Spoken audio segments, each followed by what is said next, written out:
มื้อนี้สิมาแล่นบัวให้พี่น้องได้เบิ่งพี่น้องฮู้บ่ว่า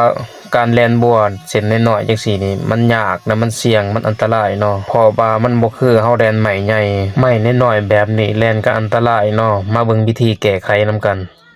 หรือว่ามาเอาแนวทางนำกันพี่น้องผู้ใดได้เห็นคลิปนี้ก่อนอื่นเลยเฮามาเฮ็ดสปริงแบบนี้เนาะเพราะว่ามันก็เป็นไม้คือกันนั่นแหละแต่ว่าเฮามาแหกให้มันเป็นสปริงให้มันเด้งออกได้แล้วมาใส่เด็กจับเอาเฮ็ดแบบมันเป็นล้อซ้อเป็นแบบสปริงนะให้มันแทนมือเฮาเพราะว่าเฮาจะบ่ได้ใส่มือจับใส่ให้มันไหล4ตัวเด้อพี่น้องเด้อ4อันปาดไม้มันได้4อันแบบจังซี่นี่แหละมาเฮ็ดมันไหล4อัน4สปริงให้มันแทนมือเฮาไหลหลังจากคันแล้วเฮาก็มาแล่นไหลสบายเลยแบบจะบ่ได้ใส่มือคนจับเลยแจ๋วหลายไอเดียแบบนี้เอาไปเป็นแนวทางเบิ่งพี่น้องเส้นน้อยๆเฮาก็สามารถแล่นไหลบาดนี้บ่หาใส่คนจับมีแต่ว่าอยู่เข้าไปแล้วผู้นึงดึงออกถ้าคลิปสังพลมีประโยชน์ก็ลองเอาไปนำใส่เบิ่ง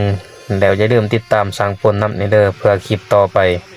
มีคลิปแบบไอเดียแบบไรสังพลก็สิเอาลงให้พี่น้องได้เบิ่งนำกัน